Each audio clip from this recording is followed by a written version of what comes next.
जय हिंद दोस्तों, स्वागत है आप सभी का मेरे भाई एक बहुत ही महत्वपूर्ण वीडियो में। और आज ये वीडियो बनानी ज़रूरी इसीलिए है क्योंकि सवाल मेरे अस्तित्व के ऊपर में है कि मैं आखिर हूँ कौन।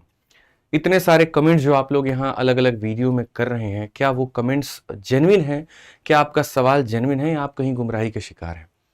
आपका मेरे ऊपर में एक सवाल होना कि आप एक्साइज इंस्पेक्टर हैं कि नहीं, आपका मेरे ऊपर में सवाल होना कि क्या पता आपने कभी सिलेक्शन लिया ही ना हो, क्या पता आपने कभी पेपर दिया ही ना हो। और ऐसे तमाम तरह के कमेंट्स मैं यूट्यूब के ऊपर में देख रहा हूँ, जिसके ऊपर में मुझे लगता है इसका जवाब मैं ही दे पाऊंगा और आपको सारी स्पष्ट बातें मैं ही क्लियर कर पाऊंगा।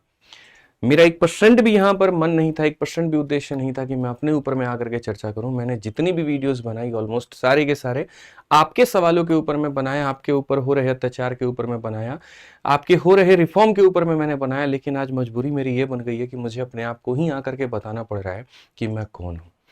तो इस वीडियो के अंत तक आप देखिएगा, सारी बातें आपको क्लियर हो जाएंगी और मुझे लगता है आप मेरी बातों को समझ पाएंगे और जान पाएंगे कि हु इज आदित्य रंजन। याद करिए आज से कुछ समय का पल, जहां पर ज्यादा नहीं 4 साल पीछे ही चलते हैं और एक पल देखते हैं कि 4 साल पहले यहां पर जब आप पढ़ाई करने चाहते थे, जब आप ऑनलाइन एजुकेशन से पढ़ना चाहते थे, तो उस समय फीस कितनी हुआ करती थी। एक मैथ स्पेशल की ही फीस मेरे भाई 3,000 से 4,000 रुपए के बीच में होती थी। उस समय एक व्यक्ति आता है जो 700 रुपए का एक बैच लेकर के आता है और लाइफ टाइम वैलिडिटी बच्चों को देता है। वो है आदित्य रंजन। याद करिए, जब आप आज से कुछ समय पहले जितनी कीमत में किताब खरीद पाते थे, आज के समय में आप उतनी ही कीमत में 3-3 4-4 किताब खरीद पाते हैं। वो है एक व्यक्ति, सिर्फ और सिर्फ आदित्य रंजन। याद करिए, आज से कुछ समय पहले जहां पर आप गणित में इतने ज्यादा उलझे रहते थे और उसके बाद में फॉर्मूला बुक नाम की एक व्यक्ति किताब बनाता है लाखों रुपए लगा करके और आकर के उसकी पीडीएफ बच्चों में फ्री में बांट देता है। वो है आदित्य रंजन।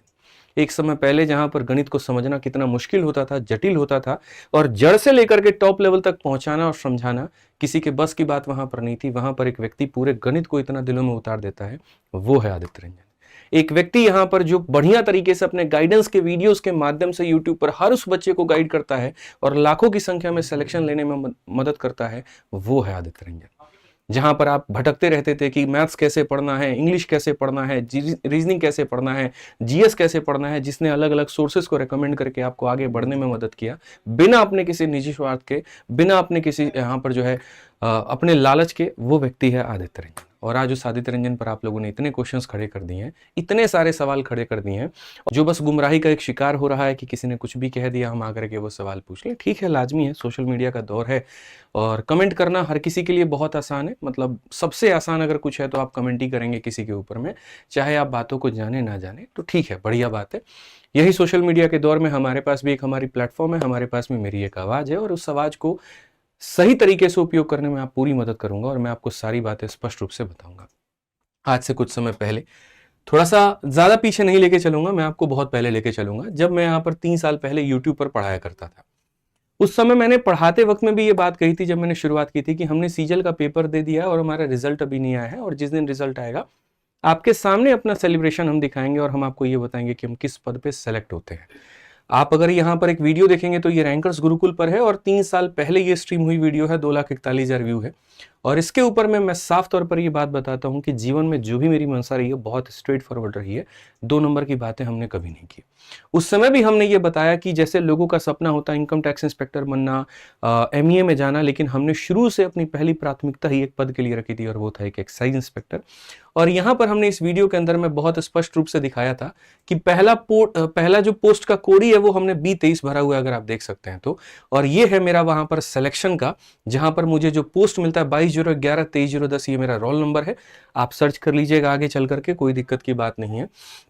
और वहां पर जो मेरा सिलेक्शन होता है वो B23 के पद पर ही होता है। और B23 कौन सा पद होता है आपको वो भी बता देते हैं बहुत तरीके से। सारी बातें देख सकते हैं आप यहाँ पर। B23 inspector of central excise यहाँ पर ही है। और ये वो पोस्ट है मेरे भाई जो मुझे मिलता है। जब हम सीजल 2019 में क्वालिफाई करते हैं तो हम B23 को पहली प्राथमिकता रखते हैं और मेरा सिलेक्शन होता है तो मुझे मिलता भी B23 ही है। ठीक है, अब ये हमने दिखाया आपको वो लिस्ट जहां पर मेरा सिलेक्शन हुआ। फिर उस लिस्ट के बाद में आपके पास में आपका ज्वाइनिंग लेटर आता है। ठीक है। ज्वाइनिंग लेटर भी हम आपको पूरा दिखा देते हैं, क्योंकि बहुत लोगों ने तो कमेंट ऐसे कर दिए कि सवाल ये खड़ा हो गया कि क्या पता इन्होंने कभी पेपर ही ना दिया हो, क्या पता कभी इनके नंबर ही ना हो, क्या पता कभी इन्होंने ज्वाइन ही ना किया हो, क्या पता यहाँ पर जो है ये किसी पोस्ट पर हो ही ना। ठीक है, और ये सिर्फ नाम के आगे एक्साइज इंस्पेक्टर लिख देते हैं। तो उसका आपके सामने ये ज्वाइनिंग लेटर है। आप देखिए यहाँ पर office of principal chief commissioner C GST and central excise Mumbai zone, चूंकि हमने पहले भी कहा था कि हम 2 ही शहरों में नौकरी कर सकते थे, या तो दिल्ली में या मुंबई में, और मेरे अपने रीजंस थे। और मुंबई में मुझे यहाँ पर मिलता है, मुंबई में चर्च गेट जो है स्टेशन, यहाँ एक्साइज का ऑफिस है, वहीं पर मेरा सिलेक्शन होता है। और साफ तौर पर आप देख सकते हैं, नाम है, एड्रेस है, मोबाइल नंबर है। आपका मोबाइल नंबर अभी हिडन होगा आपके सामने, ठीक है। और उसके बाद में साफ तौर पर यहाँ क्या क्या लिखा जाता है, जरा थोड़ा ढंग से पढ़ लीजिए। आप जो सब्जेक्ट है ना, ये सब्जेक्ट थोड़ा पढ़िए, सब्जेक्ट में क्या लिखा हुआ है। Offer of provisional appointment as inspector of GST and central excise on the basis of result of CGL 2019 के पेपर के बिहाफ पर आपको आपके एक्साइज इंस्पेक्टर के पद पे नियुक्त किया जाता है। आप आइए और आप आकर के अपनी ज्वाइनिंग लीजिए। मैंने कई बार कहा कि मैंने एक नौकरी नहीं निकाली है, मैंने कई सारी नौकरी निकाली है, और शायद YouTube पर पूरा एक पहला ऐसा शिक्षक हूं जिसने कड़ी मेहनत की, जो एक किसान परिवार से उठा, जिसके माँ हाउसवाइफ, जिसके पिता किसान, और उसने कड़ी मेहनत करके, रूम लेकर के, ट्यूशन पढ़ा करके, जीवन में अलग अलग तरह के स्ट्रगल्स करके, मेहनत करके, लाइब्रेरी में लॉकडाउन के समय अपने आप को तपा करके ये सारे पद उसने हासिल किए। मेरा यहाँ ज्वाइनिंग लेटर आज आपके सामने, और मैंने पहले भी YouTube पर दिखाया, बस फर्क इतना है कि वो वीडियोस अब आपके रिकमेंडेशंस में नहीं आते हैं, आप नहीं देख पाते हैं, और आप गुमराही में जी रहे होते हैं। ये तो मेरे भाई यहाँ पर एक पेपर का ज्वाइनिंग लेटर था जो हमने आपको दिखाया, और इसके अलावा मैं कई बार ये भी कह चुका हूँ कि मैंने एक नहीं कई सारी सरकारी नौकरियां निकाली हैं, और मेरे पेपर में 50-50-50 भी रहे हैं। हो सकता है कल के दिन एक और वीडियो कूद करके आ जाए सिस्टम की यहाँ पर सारी चीज़ों को छुपाने के लिए और मुझे टारगेट करने के लिए, तो उसके पहले ही मैं आपको बाकी सारी चीज़ें दिखा देता हूँ, क्योंकि मैंने एक ही बात कहा, आप मुझसे पूछिए, सही उत्तर मैं दे पाऊंगा, कोई और नहीं। ठीक है, आप यहाँ पर देखिए, ये अब उसके बाद में हमारा आता है CHSL का मेरे भाई पूरा मार्कशीट आपके सामने। और ऐसा नहीं है कि यहाँ पर ये हम अभी ला करके दिखा रहे हैं, ये YouTube पर पहले ही अपलोडेड था, ठीक है। और एक गाइडेंस की वीडियो थी, उसमें अपलोडेड था। वो गाइडेंस की वीडियो भी अब प्राइवेट है। आपको बता दूं क्यों प्राइवेट है, क्योंकि पैटर्न बदल गया। CGL और CHSL की 2 गाइडेंस की वीडियो हमने बनाई थी, जिसमें सारा जो हमने बताया था वो पुराने पैटर्न पर बताया था, लेकिन जैसे नया पैटर्न आया तो उनको प्राइवेट करके हमने नया पैटर्न के ऊपर में वीडियो बना दिया। मैं भी खुद सोच रहा था कि हमने तो स्कोर कार्ड कहीं ना कहीं यूट्यूब पर दिखाया था, बच्चों को ये मिला क्यों नहीं, तब जाकर के हम वहां से लेकर के ये आए। उसमें साफ तौर पर आप देख सकते हैं, ये मेरा रोल नंबर है, ये मेरा नाम है, और सारी चीजें हैं। ये इंग्लिश लैंग्वेज जनरल, और उसके बाद देखो ये इंग्लिश में 50 में 50, रीजनिंग में 50 में 50, मैथ्स में 50 में 50, टोटल स्कोर 185। और उसके बाद में इसके डिस्क्रिप्टिव में मेरे 76 मार्क्स होते हैं। जो टॉपर होता है उसका 78 होता है, और मेरे 76 मार्क होते हैं। इतनी मेहनत हमने डिस्क्रिप्टिव में की, तब जाकर के सारी चीजें आ पाई हमारी। ये पूरा होने के बाद में तब उसका रिजल्ट आता है, और रिजल्ट को मैं आपको दिखा दूं, ठीक है, कि मेरा ऑल इंडिया रैंक भी कितना रहता है। ठीक है, क्योंकि अब मैंने यार बहुत पहले की ये बातें हैं, बट ठीक है, लोग आज सवाल कर रहे हैं, तो आइए आप यहाँ रोल नंबर जब मैच करेंगे तो आपको वहीं आदित्य रंजन यहाँ दिख जाएंगे, वहीं आपका रोल नंबर मेरे भाई दिख जाएगा। और उसी रोल नंबर के सीक्वेंस में अगर आप यहाँ चलते हैं तो आप यहाँ सीरियल नंबर 114, यानी ये रैंक होता है। ये सीरियल नंबर ही अपने आप में एक रैंक होता है। 114 मेरा रैंक है। कई बार कई जगह पर मैंने 116 भी कह दिया होगा, वो बहुत ज्यादा सटीक आदमी नहीं रहता है, थोड़ा ध्यान नहीं रहता है, स्लिप ऑफ टंग है, ठीक है, बट ये मेरा रैंक है।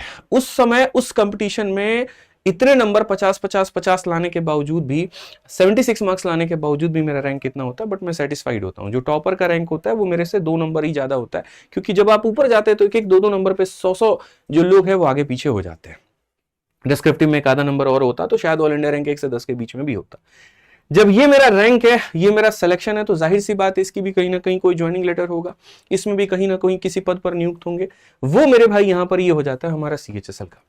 सीजल के माध्यम से हम मुंबई में एक्साइज इंस्पेक्टर के पद पे सेलेक्ट होते हैं, और CHSL के माध्यम से मिनिस्ट्री ऑफ डिफेंस में, यानी रक्षा मंत्रालय में हमारी यहाँ पर सिलेक्शन होती है, और उसमें यहाँ पर दिल्ली में होता है। आप देख सकते हैं न्यू दिल्ली यहाँ साफ तौर पे लिखा हुआ, और ये हमारा कब का है, 24 जून 2022 का है। यानी हमारे पास में 2-2 नौकरियां होती हैं, और इसके अलावा और भी काफी सारे हमने पेपर निकाले थे, सबके रिजल्ट थे, लेकिन आके कहीं पर कोई सीट खराब ना हो तो हमने छोड़ दिया। 2-2 नौकरी होने के बावजूद में भी मेरे भाई हम अभी अपने ज्वाइनिंग को थोड़ा होल्ड करते हैं कि नहीं यार, हम आराम से डिसाइड करेंगे किस में ज्वाइन लेना है, दिल्ली छोड़ करके बाहर जाना है या दिल्ली में ही रहना है, और अगर जाना है तो कब जाना है, कैसे जाना है, क्योंकि उस समय तक हम अपने यूट्यूब चैनल की शुरुआत कर चुके होते हैं। 8 जनवरी 2021 को मेरा पहला interview rankers Gurukul YouTube channel पर आता है और उसके बाद से नेक्स्ट डे से 9 जनवरी से हम पढ़ाना शुरू कर देते हैं। 1 साल बाद, 1.5 साल बाद उस समय ज्वाइनिंग आती थी और 1.5 साल तक आप खाली नहीं बैठ सकते, आप बेरोजगार नहीं रह सकते। तो पहले हम ट्यूशन पढ़ाते थे तैयारी करने के समय में, और जैसे मेरे मार्क्स और बाकी सारी चीजें अच्छी हो जाती हैं, जहां मुझे लगता है कि मेरा सिलेक्शन हो गया है, तो हम यहाँ पर YouTube पर पढ़ाना शुरू करते हैं। 1.5 साल में 4 लाइव वॉचिंग से मेरे भाई हमने अपने चैनल पे लगभग 4000 लाइव वॉचिंग तक गेन कर लिया था। बच्चों का एक अच्छा जो है कंटेंट हमने दे दिया था, काफी सारी चीजें हमने YouTube पर मैराथन शुरू कर दी थी, और उन मैराथन्स का एकदम मिड फेज चल रहा था जब ये सारी प्रक्रिया होती है। उसी दौरान में मेरे भाई यहाँ पर मुंबई से हमारा कॉल आता है और मुंबई में मुझे जाना पड़ता है। अगस्त के समय 2022 की बात है। और किस लिए जाना पड़ता है? इसीलिए कि चलिए भैया अब आपका जो ज्वाइनिंग लेटर हम भेजे थे, आइए उसका मेडिकल करवाइए और उसका फिजिकल करवाइए। और मुझे उसके मेडिकल और फिजिकल के लिए मुझे मुंबई जाना पड़ता है। मैं आपको ये भी चीज दिखा देता हूं थोड़ा सा, अगर ये हम जूम कर पाए तो। ठीक है, आप यहां देखिए, ये मैंने मोबाइल से स्क्रीनशॉट लिया है। 22 अगस्त 2022 में यहां पर मुंबई महाराष्ट्र में हमारी ज्वाइनिंग होती है। चर्च गेट जगह है और वहीं पर हम जाते हैं। और न सिर्फ मैं बल्कि काफी सारे बैचमेट्स होते हैं, सारे लोग होते हैं। और वहां जाकर के हम अपना पहले फिजिकल पूरा पहला दिन कराते हैं, जिसमें हाइट, चेस्ट सब कुछ होता है, वॉकिंग, साइकिलिंग, जिसकी वीडियो भी यूट्यूब पर अपलोडेड है। और उसके बाद में नेक्स्ट डे हमारा मेडिकल होता है, पूरी तरीके से फिट एंड फाइन, डिपार्टमेंट को ज्वाइन करने के लिए रेडी, सब कुछ ऑल होके परफेक्ट। ठीक है, फिर हम लोग आराम से जो है यहाँ पर, मैं, मेरा दोस्त, ये सारे लोग हैं वहां जो अपना अपना फोटो लेते हैं। इन्होंने भाई कैमरा अच्छा नहीं था तो कहा भैया आप अपने फोन से ही ले लो। ठीक है, हमने सारी यहाँ पर ली। और उसी समय पर यहाँ फिर हम निकलते वक्त में ये पूछते हैं जी ये वर्दी कहाँ मिलती है? ठीक है, क्योंकि 2-3 दिनों के अंदर में हमें ज्वाइन करना था। हफ्ते कोई 2-3 दिन के अंदर ज्वाइन कर सकता है, कोई हफ्ते भर के अंदर में ज्वाइन कर सकता है। तो वो बताते हैं कि जी आपकी एक शॉप है और इस शॉप पर अगर आप जाएंगे तो वहां जाकर के आप जो है अपना वर्दी ले पाएंगे। ठीक है, तो ये हमारा मेरे भाई वही मुंबई महाराष्ट्र में, क्योंकि लोग कह रहे हैं ना कि बिना आइडेंटिटी कार्ड बने आप वर्दी नहीं ले सकते। टेक्निकली ये रॉन्ग है, बहुत गलत है। मैं आपको बता दूं, आपका जब सारा फिट हो जाता है आज के समय के हिसाब से, पहले के समय का क्या था मुझे नहीं पता, आज के समय किसी से बात करो बता देगा। आज के समय के हिसाब से अगर आप जाते हो, आप सारा फिट एंड फाइन हो जाते हो, आप एलिजिबल हो, अपना यूनिफॉर्म सिला सकते हो। तो उस समय ये जो स्टार होते हैं, जो कंधे पर आपके लगते हैं, ये जो बैच यहां लगता है और ये जो बेल्ट पर हुक जो लगता है, ठीक है, ये वही दुकान पर जाते हैं जो हमें रेकमेंड किया जाता है कि ये कैसी दुकान है, फलाने जगह पर, वहां जाएंगे, आप अपना रिजल्ट उनको दिखाएंगे, आप यहां से जो क्लियरेंस सर्टिफिकेट दिखाएंगे तो आपका वहां पर पूरा ये मिल जाएगा। और आप अपना वर्दी का नापी दे दीजिएगा ताकि सिल उल जाए और हफ्ते भर के अंदर में आकर के ज्वाइन कर लीजिएगा। तो हम सारे लोग यहाँ पहुंचते हैं मुंबई महाराष्ट्र में रात के 8:30 बजे लोकल ट्रेन लेकर के, और ये सारा हम परचेस कर लेते हैं, वर्दी की नापी से लेकर के सब कुछ हम दे देते हैं। ये पूरा हमारा हो जाता है। ये था, और ये हमारा बेल्ट था। आप देख सकते हैं दुकान पे ये पूरा नापी ओपी ले रहा है, सारा लिख रहा है यहाँ। ठीक है, अब उसके बाद में क्या होता है, हम जो है मुंबई में 1-2 दिन रुक करके फिर वापस हम दिल्ली आ जाते हैं। यूनिफॉर्म सारी चीजें रेडी करा करके, सब ओलो के करा करके दिल्ली आने के बाद में कुछ ऐसी स्थिति परिवार में हो जाती है कि पापा की तबीयत खराब और ऑपरेशन हो गया अपेंडिक्स का, जिसके कारण मुझे मेडिकल लगाना पड़ता है कि मैं 2 महीने तक नहीं आ सकता। मेरे घर में करने वाला सिर्फ मैं हूं और ऐसी स्थिति में मैं अपने पिता को छोड़ के नहीं आ पाऊंगा। मैं कुछ समय के बाद में ज्वाइन करूंगा। उसी दौरान में यहाँ पर आपका अगस्त का महीना है, उसी दौरान में यहाँ पर जो है आपका छठ का समय आ जाता है और दीपावली का समय आ जाता है। फिर दीपावली का दिन होता है और दीपावली के दिन में यहाँ पर मेरी मम्मी सिर्फ एक चीज मेरे से मांगती है कि अगर आज के दिन तुम वर्दी पहन करके एक बार दिखा सकते हो तो इससे बड़ा मेरे लिए और कुछ भी नहीं होगा। संदेह काफी ज्यादा होता है कि क्या पता ये गलत हो कि सही हो, तो हम 2-3 लोगों से राय मशवरा भी करते हैं जो डिपार्टमेंट के ही होते हैं, और उनका ये कहना होता है कि आप यूनिफॉर्म पहन करके पब्लिक प्लेस में मत जाइएगा। आप कोई ऐसा काम मत करिएगा जैसे कि रेड मारना या कोई ऐसा काम करना जो एक ऑन ड्यूटी ऑफिसर ही कर सकता है। बाकी जैसे लोग जो है ज्वाइनिंग के पहले भी यूनिफॉर्म पहन करके अपने घर में ट्रायल लेते हैं, तो आप भी पहन सकते हैं, 2-3 फोटो ले सकते हैं, इसमें कहीं पर कोई दिक्कत नहीं है, क्योंकि आप ज्वाइन तो करने ही वाले हैं। और कोई एक चीज भी आपकी ऐसी नहीं है जो पेंडिंग है, आप पूरी तरीके से टेक्निकली फिट एंड फाइन है, आप ज्वाइन कर सकते हैं। तो वो मेरे भाई दिन होता है, और जहां पर हम जो है अपने घर में यूनिफॉर्म पहनते हैं। मेरी मम्मी होती हैं, भाई होता है, और जो है बहन होती हैं, ये सारे के सारे लोग होते हैं अपना घर में पहना। 2-3 बच्चे भी आए थे मिठाई खिलाने, विक्रम सर भी आए थे, तो हम यहाँ फोटो वोटो अपना शूट होता है और सारी चीजें होती हैं, फोटो खींच करके अपना रख लेते हैं। कहीं पर भी एक भी काम ऐसा नहीं है जहां पर हम टेक्निकली रॉन्ग है, क्योंकि एक व्यक्ति जिसके आरटीआई के रिप्लाई को दिखाया जा रहा है, ये वही व्यक्ति है जो एक कोचिंग संस्थान से पैसे लेकर के मेरे ऊपर में एफआईआर करता है मुखर्जी नगर थाने में, और वो ये कहता है कि एक्साइज इंस्पेक्टर का ढोंग रच करके ये काफी सारे बच्चों का सिलेक्शन जो है अपने पास में लेकर के आते हैं और उनको यहाँ झूठा दावा दिखाते हैं, और इस बात का पूरा प्रमाण हम दिल्ली पुलिस और हम कोर्ट में देते हैं। वही व्यक्ति फिर वापस से जो है अलग अलग जगह पर उस आरटीआई रिप्लाई को सर्कुलेट करके और फिर से वहां पर वही फेक चीजों को फैलाना शुरू करता है जो आज आपके सामने निकल करके आया है। ठीक है, तो ये हमारा मेरे भाई रह गया एक्साइज इंस्पेक्टर का। फिर उसके बाद में हमने सीएचएसएल, सीजीएल, ये सारी चीजें दिखा दी। अब सबसे बड़ा सवाल मेरे भाई पता है क्या है? अब मैं आपको एक सबसे मजे की बात बताता हूं कि आप किस तरीके से किन किन चीजों के शिकार होते हैं। आपको पता भी नहीं चलता यहां पर कि आपको क्या बना दिया जाता है और कितने बड़े आप इमोशनल फूल और कितने बड़े मेरे भाई यहां पर बेवकूफ बन जाते हैं। याद करिए हम चर्चा किस चीज के ऊपर में कर रहे थे, एसएससी में हो रहे सारे कमियों के ऊपर में कर रहे थे। हम चर्चा एडीक्विटी के फेलियर पर कर रहे थे, हम चर्चा एसएससी के फेलियर पर कर रहे थे, हम चर्चा सिस्टम के फेलियर के ऊपर में कर रहे थे। और इस चर्चा को मेरे भाई बना दिया गया एक व्यक्ति के ऊपर में ला करके क्वेश्चन मार्क कि पूरी दुनिया ये भूल जाए कि तुम्हारे साथ स्टेनो में भी गड़बड़ हुआ है। पूरी दुनिया ये बात मान ले कि हाँ स्टेनो वाले बच्चों के साथ में गलत हुआ, सही हुआ, पेपर हो गया तो हो गया, दोबारा भूल जाओ तुम्हारा कोई पेपर होगा। पूरी दुनिया ये भूल जाए कि ये एग्जाम में कहीं पर कोई दिक्कत आ भी सकती है। पूरी दुनिया ये भूल जाए कि अभी सीजल का पेपर पोस्टपोन्ड हुआ है, लेकिन ऐसा नहीं है कि इंफ्रास्ट्रक्चर सही हो गया है, ऐसा नहीं है यहाँ पर कि सारी चीजें बेहतर होंगी, सब भूल जाओ तुम। मीडिया चैनल से कॉल आता है और बढ़िया तरीके से वो बच्चों के ऊपर में बात करने की बात करते हैं और तब वहां हम इंटरव्यू देने जाते हैं, फाइल लेकर के पूरा पूरा पहुंचते हैं, सारी चर्चा इसके ऊपर में होती है और एक ऐसे घुमा करके सवाल पूछा जाता है जिसका जवाब ऑलरेडी आदमी कोर्ट पुलिस और हर जगह दिया गया होता है और बार बार उसी चीज को हाईलाइट की जाती है। पूरा इंटरव्यू बच्चों के ऊपर में है, लेकिन टाइटल पर किसी दो टीचर की कंट्रोवर्सी दिखाई जाती है तो और चीजें दिखाई जाती है और अलग अलग लोगों का इंटरेस्ट देखिए उसके शॉर्ट्स को काट काट के वायरल करते हैं। शायद ये सिस्टम के द्वारा कराया गया ये भी हो सकता है ताकि बच्चों के दिमाग से एक पल के लिए निकल जाए कि उनके साथ में कितना गलत हो रहा है, उनके साथ में चीजें क्या हो रही हैं। कंट्रोवर्सी का रूप देना, बाकी सारी चीजें करना, सब वो कोशिश की जाती है कि बस बच्चा दिमाग से ही निकाल दे। सरकार भी बीच में मजे लेकर के चले जाती है, इतना सारा हो हंगामा होता है लेकिन उसके ऊपर में एक भी प्रतिक्रिया नहीं आती है और दो टीचरों की कंट्रोवर्सी पर आकर के वो ये बोल देते हैं कि मेरे भाई ये कंट्रोवर्सी के कारण ऐसा हो रहा है, बाकी तो सिस्टम में कोई दिक्कत ही नहीं है। अब सोचिए सवाल किस व्यक्ति के ऊपर में हो रहा है जिसने हर वो कोशिश की, जिसने जान की बाजी लगा दी, जिसने अपने ऊपर में हर वो डिपार्टमेंटल एक्शन था जो नहीं सहना था। उसको क्या जरूरत थी मुझे, मेरे जीवन में सब बढ़िया चल रहा था, भगवान के दिए हुए सब कुछ है मेरे पास में, माँ बाप हैं, परिवार है, खुशी है, अच्छा खासा धन दौलत भी है, आप लोगों का आशीर्वाद भी है, चैनल्स भी हैं, बढ़िया काम चल रहा है। मुझे क्या जरूरत है यहाँ पर कूदने की, क्या जरूरत है मुझे मेरे भाई 31 जुलाई में जाकर के अपने ऊपर में लाठी खाने की, जाकर के FIR करने की वहां पे अपने ऊपर में। ठीक है, 3 अगस्त की अगर हम बात करें, 3 अगस्त में हमने ज्ञापन दिया, हमने थाली बजाया, हमने कैंडल मार्च दिखाया। लोग कहते हैं रील रील रील, आप मेरा थाली बजाने का एक भी वीडियो ला करके यूट्यूब पर दिखा दो, आप मेरा कैंडल मार्च का एक भी वीडियो ला करके दिखा दो, जबकि ये वो प्रक्रिया थी जिसमें पूरे आदित्य रंजन पार्टिसिपेट नहीं कर रहे थे, पूरे भारत के लोग इसके अंदर में सम्मिलित थे। जो जहां जहां पर ज्ञापन दे रहा था, जो जहां जहां थाली बजा रहा था, जो जहां जहां कैंडल मार्च निकाल रहा था, अपनी अपनी वीडियोस निकाल करके यूट्यूब पर पोस्ट करके सरकार तक बातें पहुंचा रहे हैं। और आज यही ज्ञापन का दूसरा नाम लोग दे रहे हैं CGI, और बढ़िया कदम है, मैं इसको बिल्कुल अप्रिशिएट करता हूं और ऐसा करना भी चाहिए। अगर जो भी आप कदम उठा सकते हैं सरकार तक अपनी बात पहुंचाने को, आप पहुंचाइए, आपके साथ में गलत हो रहा है।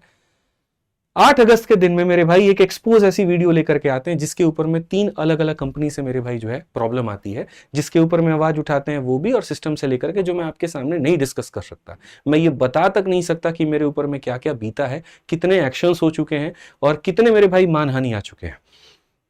मैं आपको लिटरली बताऊं तो मैं बता नहीं सकता। ऐसे तरीके से मुझे घेरा गया कि मुझे वो लाइन यहां महाभारत की याद आ जाती है कि कर्ण हारा नहीं था, हराया गया था, और अर्जुन जीता नहीं था, जिताया गया था।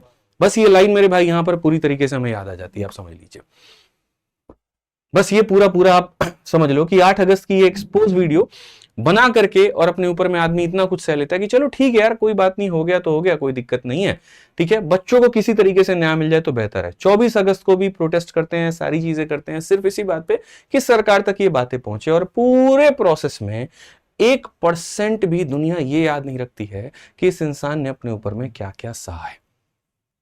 1% भी लोग ये याद नहीं रखते हैं। और क्या याद रखते हैं कि बस यहां पर कैसे सर ने वीडियोस बनाए, कैसे रील्स बनाए, कैसे सारी चीजें बनाए, और मुझे इसके ऊपर में कुछ भी नहीं कहना है, क्योंकि अगर मैं आज आपको बताऊं कि मैं इतना गलत हूं जिसने ये काम किया, तो ठीक है, इस गलती को स्वीकार करते हुए आपके सामने मैं अब हाथ जोड़ता हूं और मैं इस चीज से मेरे भाई बहुत बहुत बहुत दूर जाने की अब कोशिश करूंगा। आपकी लड़ाई है और आपके पास बहुत अच्छे एक लीडर हैं, आपके पास में आपके बहुत प्यारे शिक्षक हैं, और यकीन मानिए मेरी पूरी शुभकामनाएं उनके साथ में है कि वो आपकी लड़ाई को लड़े, वो आपकी लड़ाई को आगे लेकर के जाए। ना मुझे पहले कोई लीडर बनना था, ना मुझे आज कोई लीडर बनना है, ना मुझे भविष्य में कोई लीडर बनना है। मैं अपने आप में बहुत मस्त हूं, मैं अपने जीवन में बड़ा खुश हूं। पढ़ाना जो मेरा धर्म है, मैं अब उसी चीज को निभाऊंगा और आपको कलम से क्रांति देते रहूंगा। बाकी आपके सेंटर्स पर, सिस्टम्स पर कहीं कोई गलती होती है, वहां पर आपको आदित्य रंजन नहीं मिलेंगे, क्योंकि आदित्य रंजन रील बनाने वाले टीचर है, और रील बनाने वाले टीचर कभी भी यहाँ बच्चों के साथ में नहीं होते हैं। हम पढ़ाने का काम है मेरा, मैं आपको वो करके दिखाऊंगा, और इतना परफेक्ट कि जिसमें आप बहुत खुश होंगे। मैंने एक पोस्ट भी डाली थी और उसमें कहा भी था कि तुमको भी मेरी याद नहीं आएगी, तुमको भी चीजें समझ में नहीं आएंगी कि मैं क्या कर रहा था, लेकिन तुमको तब समझ में आएगा जब तुम सेंटर पर बैठे होगे, तुम्हारा कीबोर्ड काम नहीं करेगा, तुम्हारा माउस काम नहीं करेगा, तुम्हारा सर्वर काम नहीं करेगा, और तब तुमको लगेगा कि यार जिस इंसान ने इसके ऊपर में आवाज उठाई थी हमने उसको मरने छोड़ दिया। एक तरफ में लोग आकर के YouTube पर सारी बातें कहते हैं, दूसरी तरफ में 50-50, 60-60 करोड़ का डिफॉर्मेशन ठोक देते हैं, तो बेहतर है मैं सब सहूंगा, सारी चीजें सहूंगा तुम्हारी लड़ाई के लिए, लेकिन अब इसके बाद और कुछ भी नहीं, क्योंकि मेरी भी एक अपना परिवार है, मेरी भी अपनी एक क्षमता है, मेरी भी अपनी एक लिमिट है। जिन लोगों के लिए लड़ा, लोग दुनिया आकर के कुछ भी बोलता ना, कोई फर्क नहीं पड़ता, मुझे आकर के लोग 100 बातें कहते, कोई फर्क नहीं पड़ता, मुझे फर्क तब पड़ा जब जिन लोगों के लिए ये लड़ाई लड़ा था उन्होंने थोक के भाव में गाली दी है। 40,000 से 50,000 कमेंट में मेरे सिर्फ नेगेटिव कमेंट्स आए। एक कैसे दुनिया है, कैसे लोग हैं, महीने भर के संघर्ष को एक क्वेश्चन मार्क पर भूल करके फर्जी इंस्पेक्टर, फर्जी ये, फर्जी वो लिखना शुरू करते हैं, और उस व्यक्ति के लिए लिखते हैं जिसने इतना कुछ सहा है तुम्हारे लिए, उस व्यक्ति के लिए। तो ठीक है, आपकी लड़ाई है, आप लोगों को मुबारक है, बढ़िया है, बेहतर करिए, मेरी पूरी शुभकामनाएं आपके साथ में है। आप जरा एक बार अपने आप से सवाल कर लीजिएगा कि जो फेज 13 का पेपर हुआ था तो उसके री एग्जाम का क्या हुआ। अपने आप से ये सवाल कर लीजिएगा कि स्टेनो का जो आपका पेपर था, जो गड़बड़ियां हुई थी, उसके बारे में चर्चा क्यों नहीं हुई। और मैं आपको बता दूं मेरे भाई कि सीजीएल में भी ऐसी समस्या होनी है अगर ये वेंडर नहीं बदला, अगर कहीं पर किसी तरीके से चेंजमेंट नहीं हुए तो। बढ़िया है, आप लोग अपनी लड़ाई लड़िए, और बढ़िया से हम लोगों की कल क्लासेस चलेंगी, यूट्यूब पर चलेंगी, एकदम मस्त फर्स्ट क्लास चलेंगी। बढ़िया पढ़ रहे थे जैसे आप वैसे ही पढ़ेंगे, बस मेरी शुभकामनाएं साथ में। Thank you.